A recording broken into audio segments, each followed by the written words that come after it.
नमस्कार। आप सुन रहे हैं रेडियो हिंदुस्तान और मैं हूं आपके साथ आरजे अंजू। शरद पूर्णिमा की आप सभी व्यूवर्स को रेडियो हिंदुस्तान की ओर से बहुत बहुत हार्दिक शुभकामनाएं। धर्म गंगा में आज हम शरद पूर्णिमा के बारे में आपको जानकारी देंगे। शरद पूर्णिमा का महाराज क्या है? आश्विन मास की पूर्णिमा को शरद पूर्णिमा का पर्व मनाया जाता है। इस दिन चंद्रमा की किरणों से अमृत वर्षा निकलती है, जिसे अमृत काल कहा जाता है। इस रात महालक्ष्मी के साथ साथ भगवान कृष्ण की भी पूजा की जाती है। शरद पूर्णिमा की रात को रास पूर्णिमा भी कहा जाता है, क्योंकि भगवान श्री कृष्ण इस रात हर गोपी के लिए कृष्ण बने थे। कहते हैं उन्होंने कई अवतार लिए थे। महारास में हर गोपी के लिए उनका एक रूप था।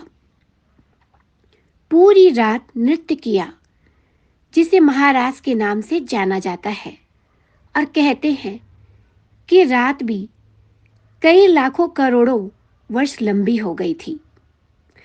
साथ ही वृंदावन के जंगलों के बीच हो रही इस महारास में भगवान कृष्ण ने कामदेव की सुंदरता का घमंड भी तोड़ा था। आइए जानते हैं शरद पूर्णिमा को रात का भगवान कृष्ण से क्या है संबंध, इसके बारे में क्या कहा गया है। भगवान कृष्ण ने इसी दिन गोपियों के साथ रास लीला की थी। इस दिन भगवान कृष्ण ने एक एक गोपी के लिए कृष्ण का रूप धरा और सभी के साथ पूरी रात नृत्य किया, जिसे महारास के नाम से जाना जाता है। भगवान कृष्ण ने शरद पूर्णिमा की रात को ब्रह्मा की रात जितना लंबा कर दिया था। जैसा कि मैंने पहले बताया आपको, पुराणों में बताया गया है कि ब्रह्मा की रात मनुष्यों की करोड़ों रात के बराबर होती है। शरद पूर्णिमा की रात के नृत्य को महारास की पदवी प्राप्त है।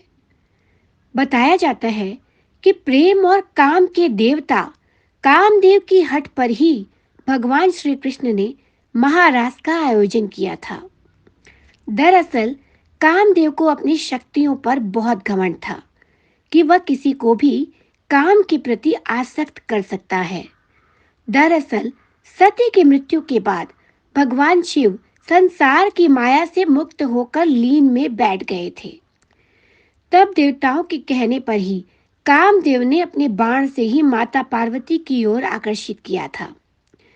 ध्यान भंग होने से भगवान शिव ने तीसरी आंख खोलकर कामदेव को भस्म कर दिया, लेकिन कामदेव की पत्नी रति के विनती सुनकर कामदेव को फिर से अस्तित्व प्रदान किया। कामदेव के घमंड को तोड़ने के लिए भगवान कृष्ण ने वृंदावन के जंगलों में महारास की। सबसे पहले कृष्ण ने बांसुरी से सभी गोपियों को बुलाया। सभी गोपियां आ भी गई, लेकिन वे सभी वासना रहित थीं। उनके मन में सिर्फ कृष्ण को पाने की चाह थी।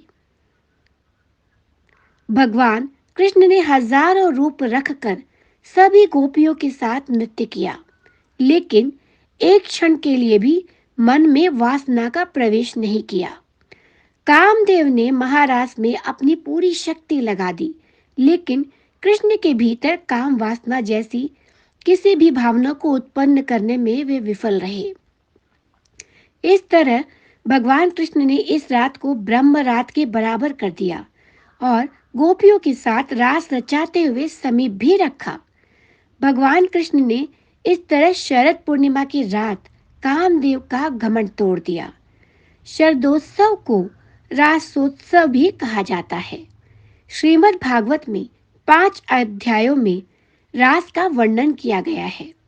इन अध्यायों में भगवान श्री कृष्ण की अंतरंग लीला, निज स्वरूप भूता गोपियां और अनादिनी शक्ति श्री राधा के साथ होने वाली माधुर्य लीला का वर्णन है।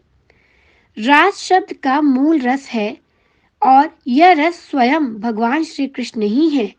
इसी कारण से उनको रसो वैसह कहा जाता है। जिस अलौकिक क्रीड़ा में एक ही रस अनेक रस के रूप में अनंत रस का आस्वादन करे, एक ही रस रस समूह के रूप में प्रकट होकर स्वयं ही आस्वाद्य आस्वादक लीला धाम और विभिन्न आलंबन एवं उद्दीपन के रूप में क्रीड़ा करे, वह रास है। भगवान के दिव्य धाम में यह लीला निरंतर चलती रहती है। भगवान की विशेष कृपा के कारण अपने विशेष भक्तों के कल्याणार्थ यह लीला कभी-कभी अपने दिव्य धाम के साथ इस भूमि पर भी अवतीर्ण होती है, जिसको देखकर, सुनकर और गाकर तथा इस लीला का स्मरण चिंतन कर इस लीला के अधिकारी आनंद लेकर स्वयं को कृतार्थ करते हैं। इस रासोत्सव में माधुर्य भाव का प्राकट्य है। श्री स्वामिनी जी के लिए माधुर्य भावात्मक श्री कृष्ण का प्राकट्य है। अपने सेव्य प्रभु का यह प्राकट्य केवल रासोत्सव नहीं है, वे अपने सेव्य भगवान होने के साथ साथ ब्रह्म और परमात्मा भी हैं। वह परमात्मा है तो हम उसकी जीवात्मा है। जैसे हमारी देह के अंदर आत्मा है और वैसे हमारी आत्मा की आत्मा श्री कृष्ण है। अतः रासोत्सव परमात्मा और जीवात्मा के बीच रमण का उत्सव है।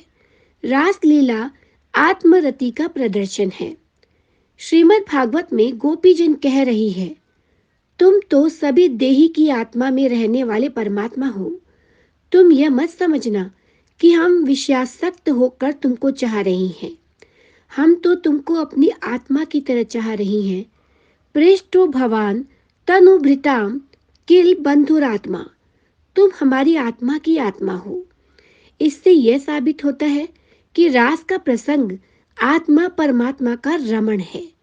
जब राजा परीक्षित ने पूछा कि भगवान को ऐसी रास लीला करने की क्या आवश्यकता थी, तब श्री सुखदेव जी कहते हैं कि यदि भगवान ये रास लीला नहीं भी करते, तब भी वे ही सर्वत्र रास लीला कर रहे हैं। पत्नी की आत्मा में वही परमात्मा विराजमान है जो पति की आत्मा में भी विराजमान है। आत्माएं भिन्न हैं, परंतु परमात्मा तो एक ही है। इसको और भी सरलता से समझे तो हाथ पैर, माथा पेट आदि में अलग अलग जीवात्मा नहीं होती है, बल्कि एक ही जीवात्मा में ये सभी अंग बसे हुए हैं। ऐसे ही एक परमात्मा सभी जीवात्माओं में बसा हुआ है। अतएव वह प्रकट रास करे या ना करे, परंतु उसका रास तो सर्वत्र चल ही रहा है। यशोदा जी के यहाँ ठाकुर जी एक रूप में प्रकटे, परंतु रास में हर गोपी के साथ ठाकुर जी का प्राकट्य है। यह एक में से अनेक होने का प्रदर्शन है। शरद पूनम को श्री ठाकुर जी केवल गोपीजनों के लिए ही प्रकट होते हैं, ऐसा नहीं है।